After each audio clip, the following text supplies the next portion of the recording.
All right, everyone. Welcome once again. It is Friday. What does that mean? It's time for manufacturing e-commerce success. And boy, I am excited today because we're going to be talking about developing practical solutions to exceed your goals.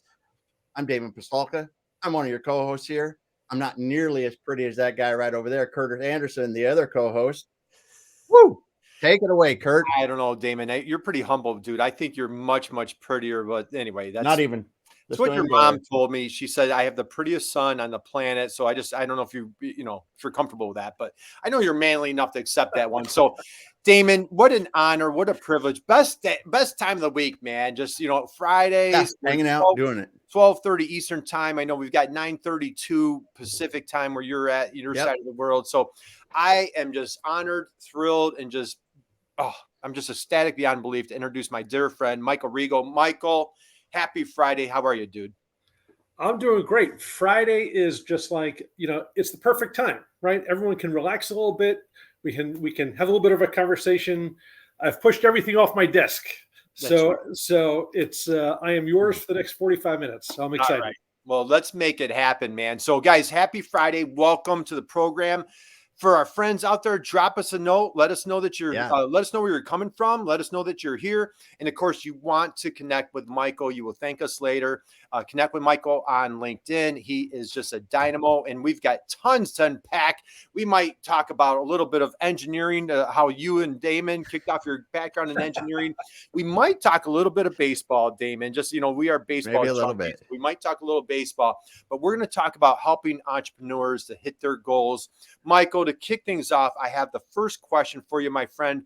It doesn't look like you're sitting down. You're not sitting down for this one, are you? No, I'm standing. All right, dude. He's moving. He's ready to go. Hang on to the desk. You better hang on to the desk for this question. Are you ready, my friend? Here we go. I'm ready. Hit me. Michael is a New Yorker, Damon, by the way. Full-blown, just through and through New Yorker, and just what a fierce entrepreneur, great dad. And we're going to get into his business partner is, I think he's married to her. I'm not positive, but we'll get into that in a minute. We are married 25 years. 25 years. Congratulations. Woo! Dude, we both celebrated our 25th. That's right. Around the same time this year. Yeah. Nice. Michael, when you were a little guy growing up, who was your hero? When you were a little guy growing up, who was your hero? So I'm going to separate into two because one is a sports hero, right? I'm you know what? I'm going to write it down before you say it. Let's just see if it were right, Kurt. Write it down. All right. So and I'll preface it by saying I'm 56 going on 57, so it gives you the right. And I'm a New Yorker, so for me, the guy who I always loved as a kid, Thurman Munson. Woo! Thurman Munson. I knew you were going there, brother. I knew you were going there. So for anybody under the age of 50, who on earth is Thurman Munson? Thurman Munson. Well, to me, Thurman Munson was the glue. He was the guy who was essential in the New York Yankees' success in the late 1970s. But he was the guy who, as much of a star as he was the guy who was getting dirty, right? At the end of every game, his uniform was dirty, and he played catcher. And I think that without knowing it at that time, he was the central, right? The catcher is the only one who sees every other player on the field. Right. And for him, or for any catcher really, they are the ones who are really coordinating things and see everything. And I think that, so from that perspective, I can look back now and understand why I kind of gravitated to him. Yeah. But he was gruff. He was hard-nosed. He got into it, and he made everybody else perform better. So from a sports perspective, that was sort of my guy. And the easy answer is my dad, but I would say and my dad was very influential. My mom was probably more influential on me than my dad was, because she and I were much more aligned personality-wise. Yeah. So, but yeah, from a sports perspective, he was the guy I looked up to, and I think that as you ask me the question now, I can look back on it and go, oh, make some sense. Yeah. So, all right, Damon, how about that for an answer? I knew you were going to go there. I had a feeling if you grew up a diehard Yankee fan in the 70s, like Michael and I did, Thurman Munson. So for young folks out there, you can just Google it. Thurman Munson. Yep. He was captain of the New York Yankees baseball team. He had he was fierce. He was rugged. He was just, man, he was just a bad dude. And tragically died flying. He was from Kent, Ohio, or in that area. And he was flying. I can tell you exactly where I was standing when I was informed that poor Thurman Munson died in a plane crash. It was tragic, but great role model. And I love that you went there, Michael. And how about, let me add one more thing to it, because Kurt, you and I have talked a lot about being fathers and connections to family.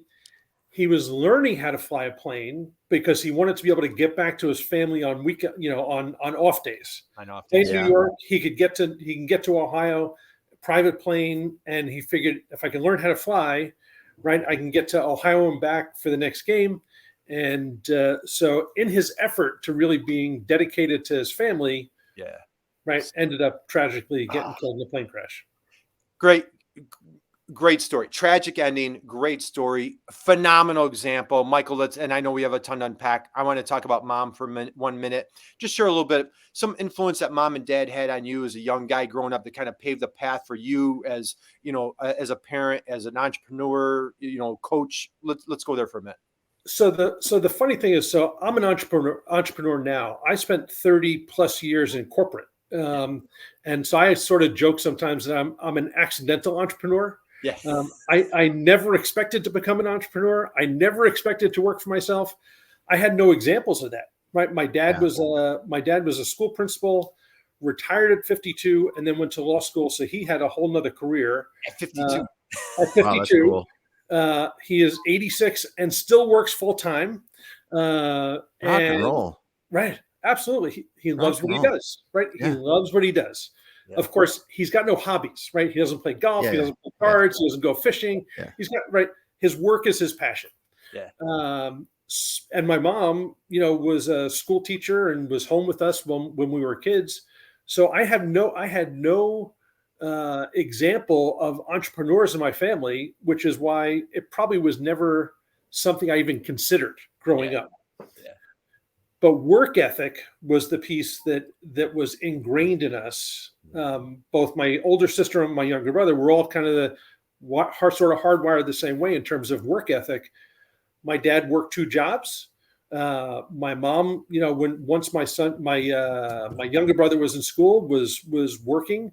So we saw the work ethic that they put in. And that was the part that they didn't teach us. They just sort of led by example. And that has been something that I know that I've carried forward with my kids. So my daughter, I've got 22-year-old twins. My daughter is the next generation of entrepreneur. And having graduated from college, she is now running her own business too. Yeah. Oh, man. All right, Damon, I told you this was going to be a good one. So, all right, guys, we're just getting started. If you just joined us, we're here with Michael Riegel, and please drop us a note. Let us know that you're out there. Connect with Michael on LinkedIn. We've got so much to unpack. Michael's just, humble, brilliant, and just what an inspiration we're going to get into. Michael, let's go there. So we got Thurman Munson, mom and dad. Mom and dad's name, by the way? My mom is Joan, and my dad is Arthur. Joan and Arthur. And Damon, I know you love this. And so Damon's mom, she went after, later in life, raised her kids. She went and got her PhD. And so, this is such an inspiration to hear about, Arthur going to get his law degree later in life and everything that your mom did. So love this. Michael, let's go here. As you come out of college, you decide you get into like this full-blown corporate career. I can't rattle off everybody, but like New York City Department of Transportation, HNTB. I saw that you were at National Grid. All just a wealth of corporate experience that you had.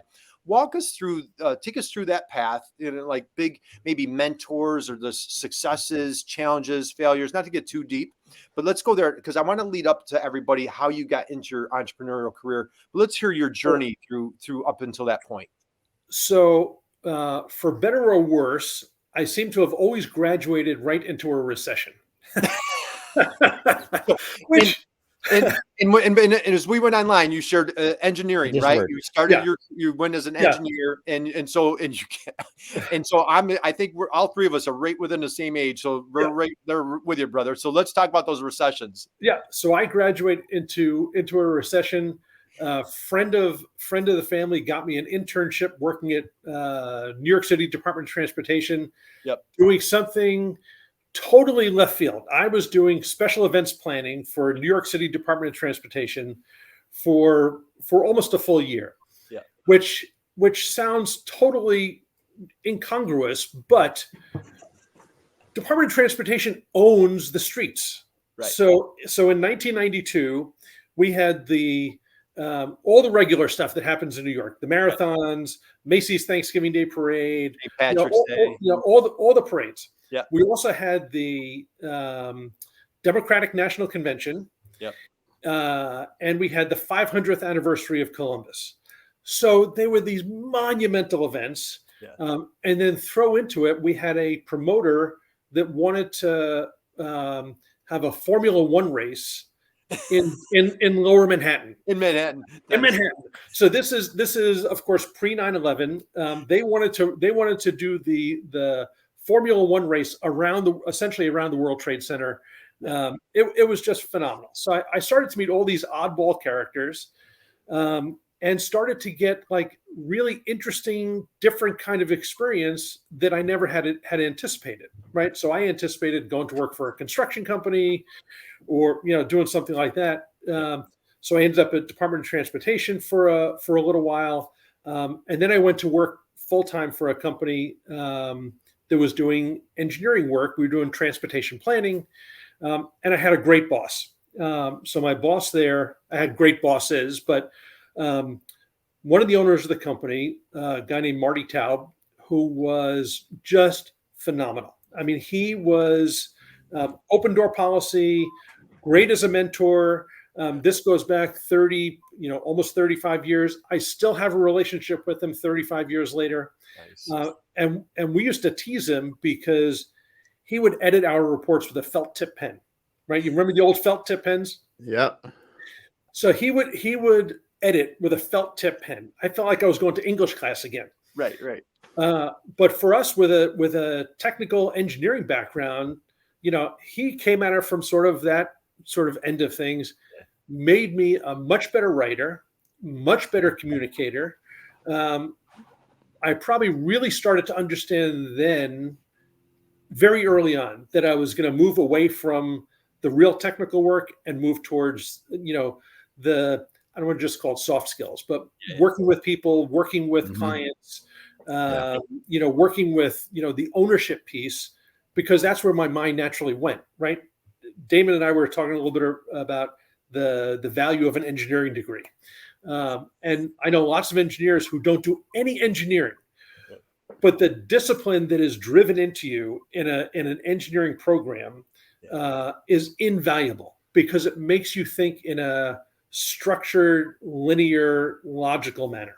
Yeah. So as I started to move along in my career, I moved further away from the technical and closer to managing teams, building teams, doing marketing, presentations, all that kind of stuff, and getting involved in managing the business end of the business, in addition to, sort of the project management, program management, client relationship kind of stuff as well.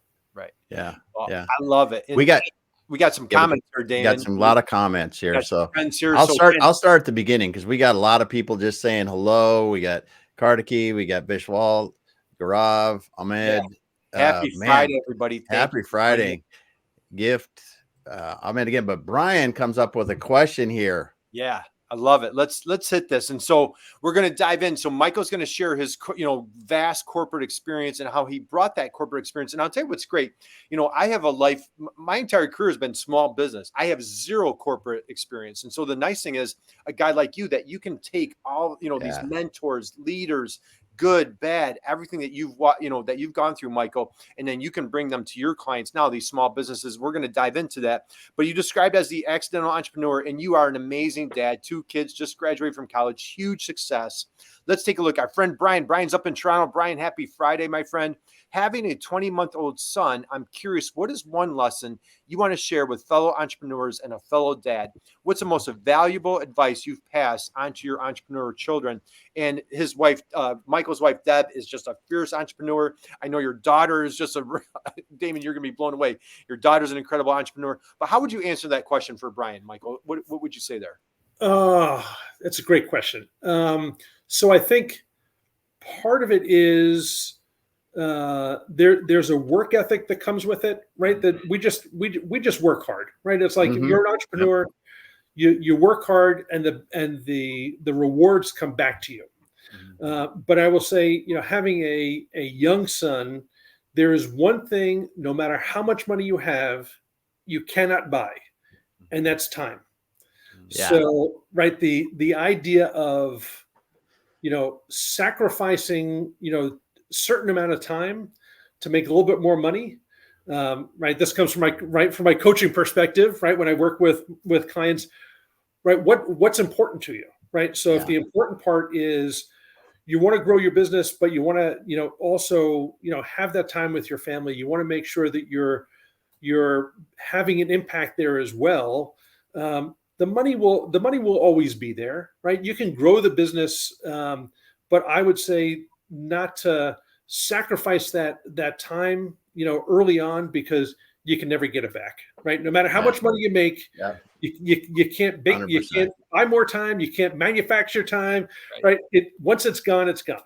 Great answer, Michael. Damon, you're a phenomenal father, 2 adult children. You got to do it. You got to do it because you got to do it because you need to understand that when, at 20 months, there's some special times there, and it's not gonna be there long.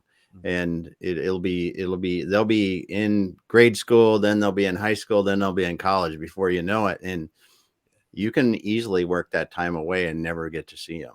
Yeah. And then one of the things that I'm most thankful for in my life was being able to step back from the corporate career and spend more time with my family, even though it's, financially it's probably not the best decision, but long term, like you said, Michael, that will come back around. That will all be what it needs to be in the end.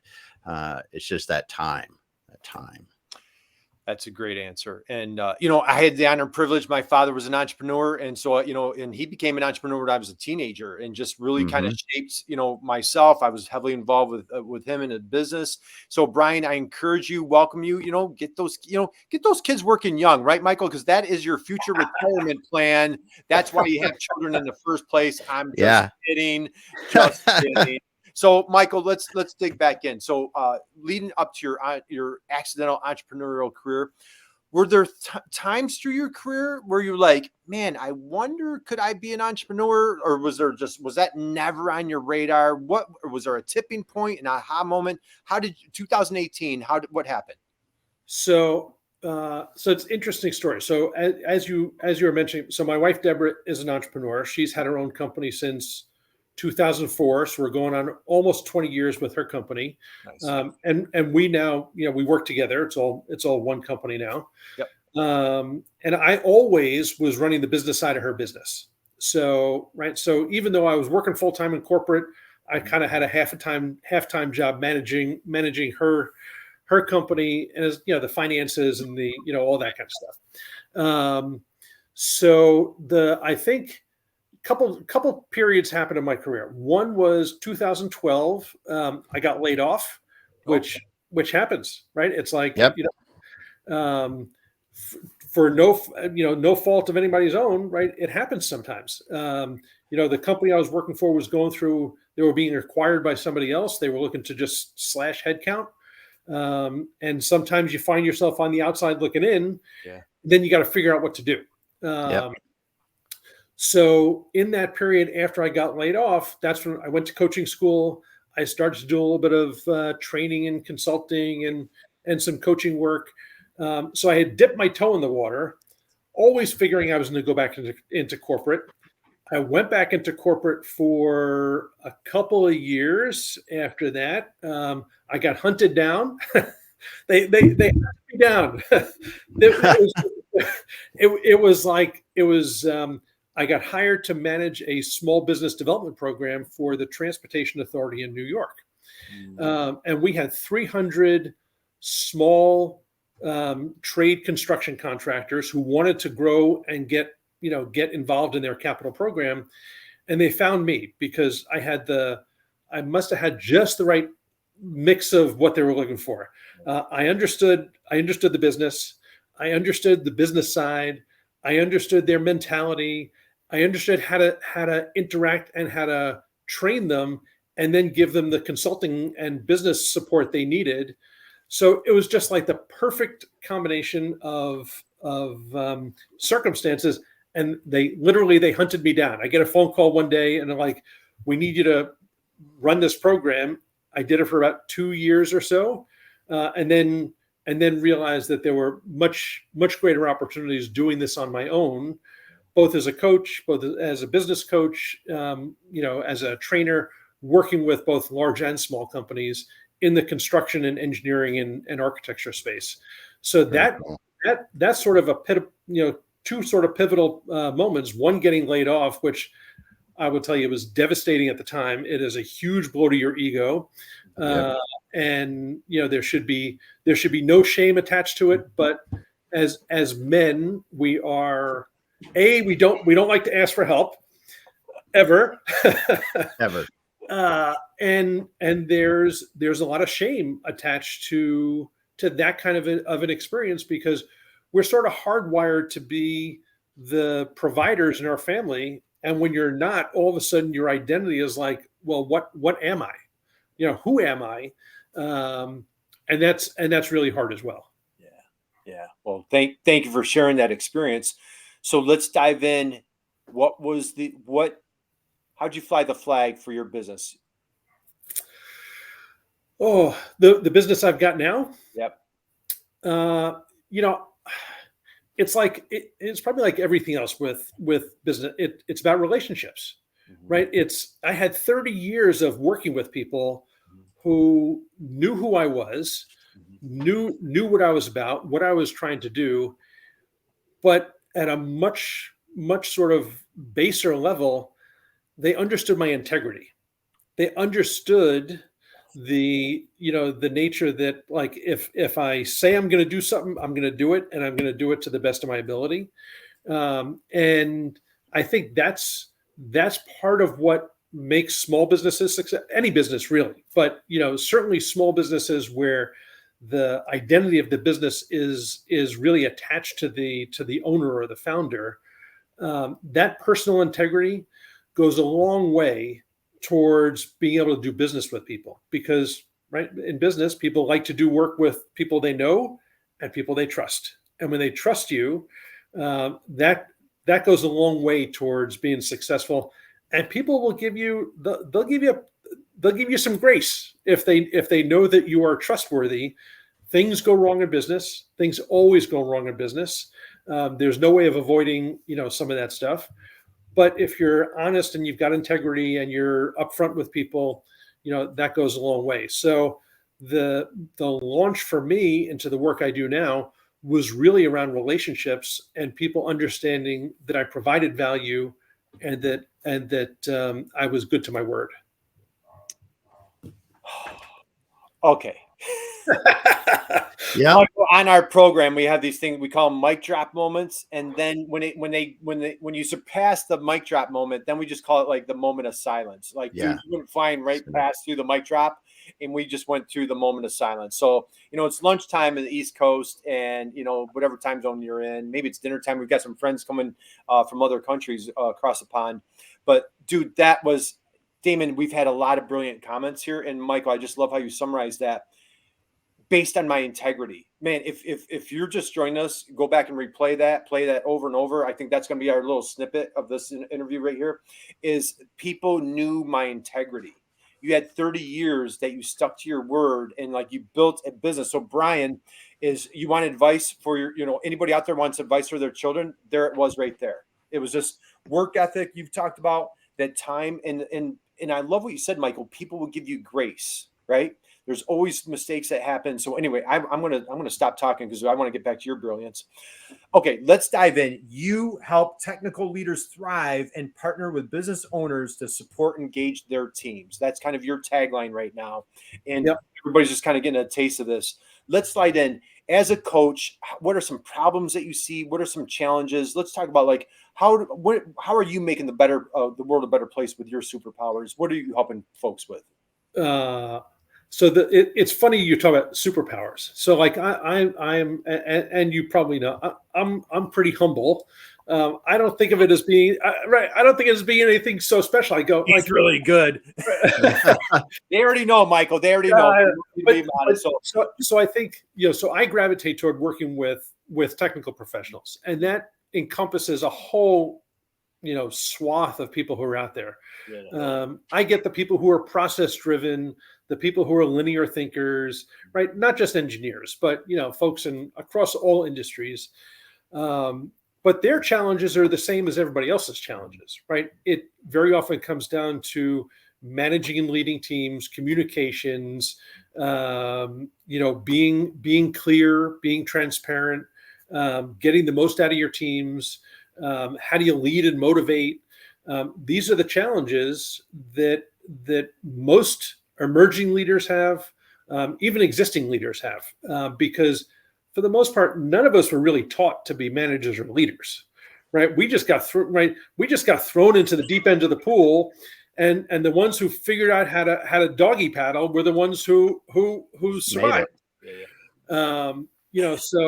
So I never, even going to business school, you don't really learn how to lead until you get thrown into the environment and you go, oh, I got to figure out how do I deal with this guy who's got a difficult personality, or he doesn't want to do something, and how do you start to navigate that? So I work with a lot of leaders who are uncomfortable in that space. So part of what I do is I work with them on getting comfortable. Sometimes it's about having those difficult conversations.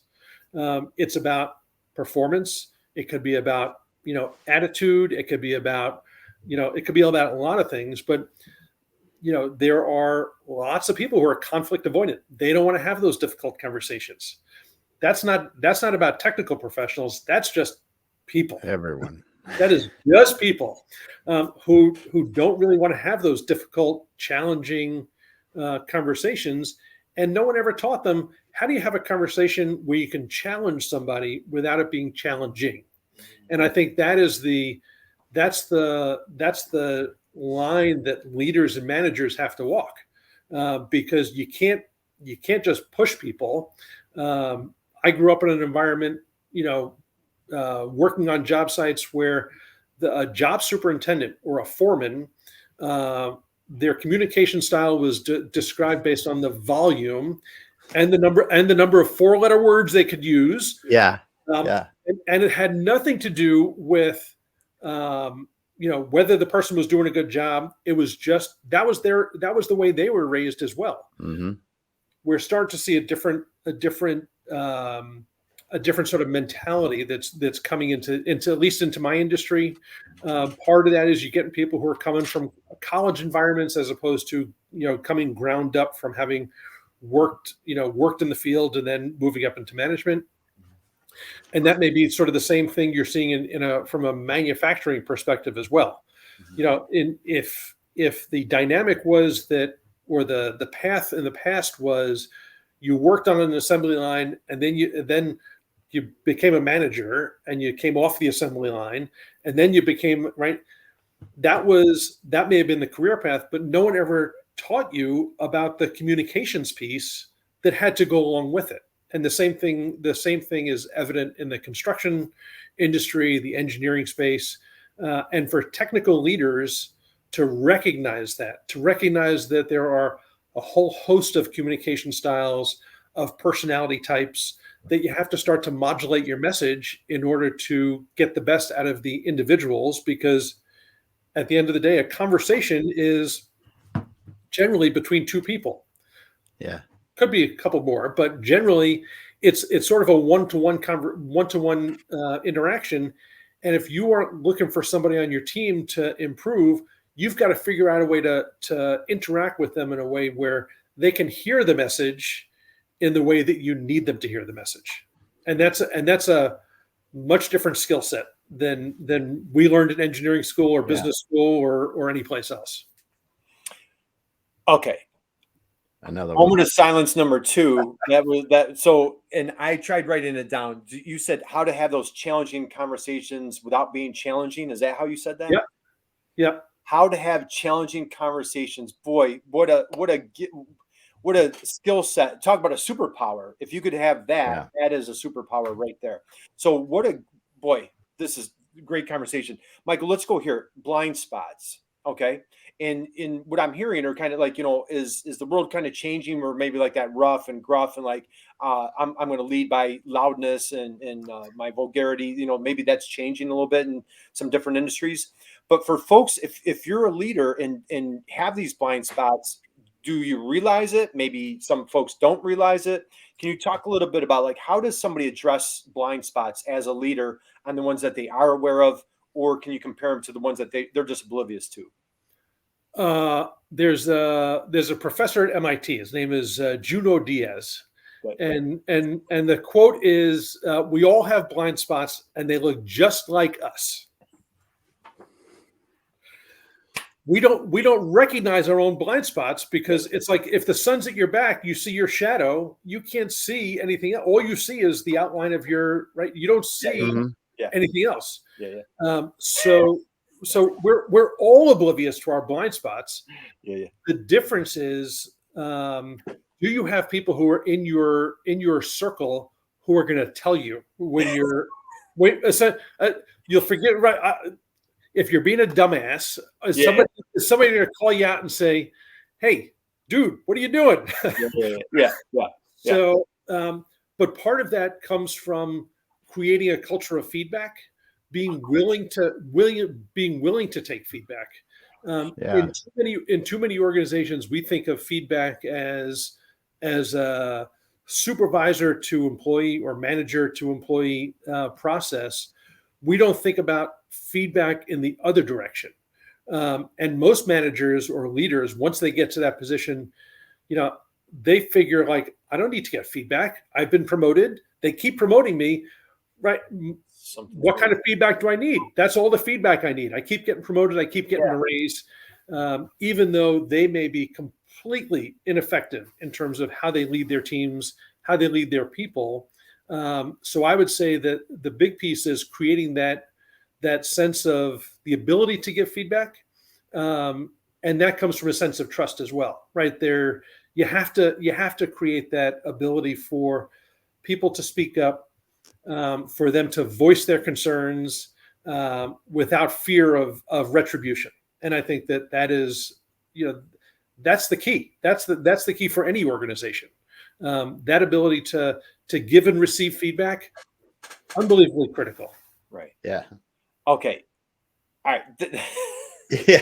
No. Moment of silence number 3, because creating a culture of feedback. Yeah. And I love what you're describing, Michael, where it's not necessarily like, top down, that like, how do you create that culture of like positive, like Damon, you want the friend where you go out to lunch and like there's a piece of lettuce in your teeth. Like I want, hey, Kurt, you got a booger hanging there. Like you want that friend, right? That can point out your blind spots. And you're making great points, Michael, because like if something's been working for many years, kind of definition of insanity, like, geez, I keep getting promoted. People seem to like me. They keep paying me. I must be doing something right. I'm getting some different advice here. I don't know if I take that advice and risk because this is working, so like it can be to be a little bit of a delicate challenge, right? Yeah. And it part of it is like a sense of humility, right? It's like as we and it's probably happened to all of us, but as we start to move up within our careers, that sense of humility in many cases gets stripped away because those bad habits, or those, not always bad, but they get reinforced. And more often than not, we're not open to hearing different perspectives. Right. I was at a conference recently, and the keynote speaker was talking about the opposite of being an innovator is being an expert. And I wish I could remember her name, because I would love to attribute it to her. But anybody who would like to know who it was, if you ping me on LinkedIn, I will find her name for you. But in my world, where I deal with a lot of technical leaders, they see themselves as experts because that's the way they grew up. That's the way the industry was, right? Why would we change things? We've always done it this way. It's like it's working, right? If it ain't broke, don't fix it. But when you start to look at the bigger picture, the more global picture of, right, if you've got low unemployment and you're struggling to find people, and right, all those things that are happening in the industry, and there's more coming, right? You can't keep doing the same thing and expecting a different outcome. Man. Okay. Yeah. Expertise is the enemy of innovation. I'm summarizing, perfect is the or what? Anyway, I'm going to butcher. And perfect being the enemy of the good. Yeah. So done is better than Damon. And you said this too about humility. Humility gets stripped away. Man, that is so critical. I mean, to recognize this when you're younger, because you move into that first management position and that just kind of chinks away at that. You think you need to know more, you're going to be able to do. And, this humility, I think the more you can keep it, the better culture you create, because when you get to the point that feedback and everyone around you is comfortable with giving you feedback and giving each other on the team feedback, and we get this positive flow, right? Because it's much better, because as you say, experts stifle innovation because we already know, right? I'm an expert. I already know. Listen to me, what I do. And when you can come at it with a sense of humility and go, hey, we need to do this. Here's my idea. What do you guys think? What do you people think? Let's put this together and better. Because this is just my initial. And I can't tell you how many companies but you probably see this as well. You walk in there and they look at you with a blank stare because they may have never been asked that before. Yeah, it happens on a frighteningly too often. And I think that we're all old enough. Remember the movie Philadelphia with Denzel Washington? Denzel Washington, Tom Hanks. Plays the lawyer, and he's got this disarming way in the movie, and it repeats a number of times where he says, "Explain it to me. Explain it to me like I'm a 5-year-old," right? Because the simpler somebody can explain it, the more likely that somebody's gonna be able to understand it. And that's, we get into that cycle as well in technical spaces of, like, we love to use jargon, we love to use terms that no one outside of the industry knows, we love to use acronyms, right. And when you, as a leader and a manager, when you start to say, explain to me your thinking, right? Tell me how you got to this process, this solution, and that humility, that need, that ability to let somebody else shine, to take some credit, right? Because getting credit is like the death knell for in lots of organizations. I often counsel people about, especially leaders, about thinking about things in terms of hard opinions, soft opinions, or no opinion at all. And sometimes, right, we're in industries where you need to have it's got to be a certain way, right? In manufacturing, in construction, there's got to be a certain sequence, and you can't deviate from it. It's compliance kinds of things, right? You can't, right? Safety, that kind of stuff. Soft opinions, right? Here's where we need to get to, explain to me how you want to do it. And if, as a manager or leader, if the person can come up with a rational, reasonable way to get to that end result, step back, let them do it. Because all of a sudden you have empowered them, you've brought them in closer to you, as opposed to saying, yeah, great idea, but we're going to go with this in this other direction. So that soft opinion idea concept of it brings people closer in. It strengthens your team as opposed to sort of, keeping them at arm's length. And then the last part, no opinion. If they can get to the end result and you go, listen, here's what we need. We got to do it by this day. I don't care how you get there. As a manager, step back, figure out what the check-in points are, and then be done. But that's the challenge with a lot of people in terms of delegation and giving up control and trust, and there's a whole host of things that are tied up into that.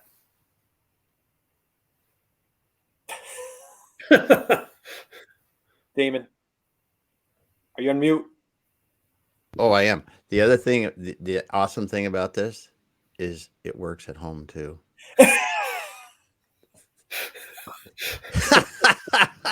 Hey, and that's coming. We got 3 guys on here over. Yeah.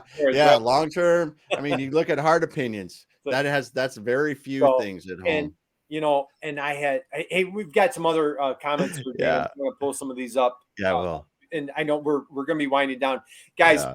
Boy, if you're just coming in, Inger's here. Inger, happy Friday, Valentine, guys. Thank you. Ahmed had a really nice comment here. Thank you guys for joining us. If you're just coming in, please, Valentine, and do yourself a favor, go back and get a replay on this, because Michael just dropped so many value bombs here. And so, Mike, I have so much more I want to talk to you, and I want to be mindful of your time. I know we're coming into stretch. I wanted to talk to you if we could go. I have 2 more questions. Yep. I'll go quick. I wanted to talk about, we've got to have him back. And of course, we want to get Deb on the program, because Deb is a powerhouse, Damon. She's like just crushing it on YouTube with just incredible, powerful YouTube videos, extremely instructional. Michael, let's go here. You are a fierce educator. You do cohorts. You and Deb, your wife, have courses on Udemy. Again, connect with Michael on LinkedIn. You want to check out the classes that he's offering on Udemy. You guys are absolutely just killing it. And you just got a little taste of past half hour, 45 minutes of just wealth of information and knowledge. Michael, what was in it that as an entrepreneur that you found it so important to be that educator, and how do you bridge that gap with your clients? So I think that, for me, I recognized that there was this huge gulf, right? It's not a gap, right? A gap is the distance between the train platform and the car, right? It's about that wide. That's a gap. In certain industries, it's a gulf of lack of knowledge, lack of training, right? So there was this, I recognized there was this ability to help people, right? It was, as much as it was a business, it was really, this ability to help people achieve their goals, right? Which I guess we were supposed to be talking about, right, in terms of goals, but helping them realize and actualize what they wanted to achieve. And no one can do it alone, right? You need people around you. You need support. You need other people who have either done it before, have different opinions, different thought processes. And it was just, I found it was just lacking in the industry. So, right. So that was sort of the opportunity for me to come in, work with people, leverage my sort of natural interests and abilities, and help them start to, and help them start to grow. So for small business owners, I still consider myself a small business owner. For many of them, they got into it. Some of them don't even remember why they got into it. But for some, it's about being able to buy a house for the first time, right? First one in their generation, first one in their family to buy a house, to be able to send their kids to college without them graduating with massive student loan debt. It could be as simple as like, I want to buy a new washer and dryer for my house, right? So whatever those goals are, whatever's important to them, being able to help them sort of understand that, and then start to go after it with a little bit more intention, not randomly. Yeah. Okay. All right. Last question. Partners in marriage, partners in life, partners in business. What advice do you have for our friends, listeners out there?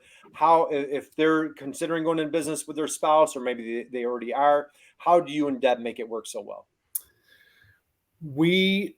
So we make it work because we've sort of got division of labor. It's a little bit of separation of church and state. Division of labor and division of love. That would help. Yeah. So I run the business side, right? And you'll get around at some point, and she will joke about the fact that I've got to like drag her up to my office to talk about any of the finances, any of that stuff. She has no interest. She likes to work with clients and just be out. So we do have sort of separation of responsibilities. We are constantly bouncing ideas off of each other. And the tendency could be that you're just working 24/7. And I think for us, we are conscious of the fact that 4:30, 5 o'clock, 5:30, whatever it may be, pretty much work goes away and we return back to normal life. To being a married couple as opposed to being business partners. And I'll give you a quick example. This past week, Deb was in New York. She just came back last night, and I came up to my office. I was working. I had workshops all week this week, and I set up my computer, and I get a text message. She's like out walking our dog, and she goes, "Do you have time for breakfast this morning?" Now that never happens ordinarily, but I look around, I go, yeah, I can make that happen. Nice. So we went to breakfast. We came, we took our time. We didn't rush ourselves. That's the thing about being your own boss, about being an entrepreneur, is you do set your own schedule. If you are constantly in it to chase the money, you're missing all these other opportunities that are out there. So my advice is, if you want to work together as a couple, understand where those separations are, right? When do you go apart? When do you come back together to work? When do you lean on your business partner for advice? And it happens in both directions, right? So and we are totally open about, I can be honest with her and go, I have no earthly idea what I'm doing here or why they're asking me to do this, but I need you to help me out here. And she is always there. So all right. Yeah. Dave, I feel guilty. Like Michael, this was like a total coaching session right now. Yeah. Phenomenal. Yeah. Oh my gosh, this was just so good. There's so many recaps. We talked about the blind spots. You talked about just really having that fierce humility. Educating, coming in with that educating mindset of building that, the trust. You've talked about integrity. You talked about being the accidental entrepreneur. And again, there was just so many. I have like a full page of notes here. Yeah. I can't thank you enough. I have one last question that I want to ask Damon. This is the toughest one. You ready? Know, Damon, any No. Any feedback? We have to get to this question. The one thing that you said that I think that everybody should listen to here, if you're a leader, explain to me your thinking. I've never used that before, because that will pull people in, because if they want to do something and you're just wondering more about it, explain to me your thinking. I wrote that down. It just hit home. But let's get to the question. All right. Hey, we got a couple more. Listening. Inger says, hey, so many mic drops, Mike. Way to go. Yeah. Thanks so much. Right, Michael, are you hanging on to the desk again? Because this might be as important as the Thurman Munson question, right? Yeah. Okay. I think so. Michael, the Yanks are playing. Okay, Yankees, for any of folks overseas. Yankees, it's a American baseball team, right? So New York Yankees are playing baseball, and it's the bottom of the ninth. Okay, they are playing their favorite team, the Boston Red Sox. The Boston Red Sox. It's bottom of the ninth. It is home game, Yankee Stadium. Guy on second base. Okay, tie score. There's 2 outs. Guy on second base. Aaron Boone looks down on the bench and says, hey, Michael, get up there and hit in the winning run, will you? I've got dinner reservations. I've got to get out of here. Okay. You grab your bat. You're strolling up to the plate. There's a guy on second, 2 outs. We need the winning run. You're walking up to the plate. What is your walk-up song? Ooh. I wasn't expecting that. Yes. So, what's my walk-up song? So I have to. There's probably 2 that come to mind. only because I'm a Yankee fan. That's right. One is Enter Sandman. And Mariano Rivera. Metallica. So if you're a Yankee fan, right? All right, that's a good one. What's the other one? And I'm not really a Metallica fan, but Enter Sandman. Yep. And the other one was Paul O'Neill's walk-up song, which was Baba O'Reilly from The Who. Baba O'Reilly. All right.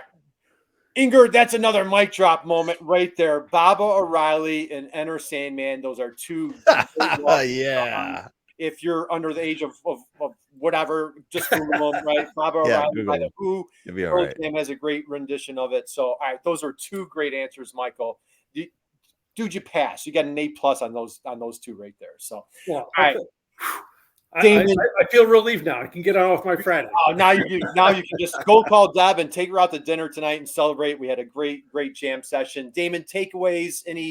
Just thanks so much for being here today, Michael. It's just incredible. And I want to tell everybody listening though, go back to the beginning of this. There were so many things in here. You want to really think about ways of getting things done, helping to motivate people. You had so many good mic drop moments. Thanks. And Michael, developing practical solutions, dude, like we've got to have you back. And you got a minute. The big takeaway, again, everything you mentioned, integrity, creating that culture of feedback, creating that culture of just, healthy conversations. I know it's cliche. Everybody's saying it now. And we're using the word empathy a lot, but when you can just practice it and just create that environment and just, Michael, I cannot express my thanks to you as a friend for you sharing what you did on the show here today. And I feel so privileged just to be in your circle. It's just like, I feel I'm a iron sharpens iron. I feel I'm a better dad and a better person because of you. And I appreciate you. So thank you. Well, thank you for the opportunity. This was totally fun, right? It's great just having a conversation, right? It's like this is what we do. This is what we do. So, all right. Any last words of wisdom, Michael, that you want to share with everybody? Connect with you on LinkedIn. Any other? Connect with me on LinkedIn. Follow Deb on YouTube, right? Oh, right. You can find my wife on YouTube. You can follow her on LinkedIn. Yep. Radical curiosity. Be curious. Be curious. That's Mike. That was like moment of silence number 10. So, all right, guys, I want to thank everybody for joining us. Thank you for the comments. Thank you for everybody that joined us that didn't comment. And we want to tell you how much we appreciate you week in, week out. Damon, we have another amazing guest on Monday. Man, we're going to be jamming about LinkedIn for manufacturers. I like to say to everybody, be someone's inspiration. Just go out this weekend and be someone's inspiration, just like Michael was for us. Damon, take it away, brother. Well, thanks so much. Thanks so much, Michael, for being here today. And again, as Kurt says, thanks to everyone that listened week in and week out. We're just so happy that we can get people like Michael stopping by, sharing the wisdom like today. Just so many mic drop moments that we get. And thanks to you that are listening out there, dropping all the comments. Man, we had a lot of good comments this week. A lot of people listening. And those of you that don't comment, hey, that's great. Just listen. Get back to the beginning of this, though. You don't want to miss it. We'll be back again, as Kurt says, on Monday with another great guest, and we'll keep them coming. Thanks, everyone, and have a great weekend. Have a great weekend.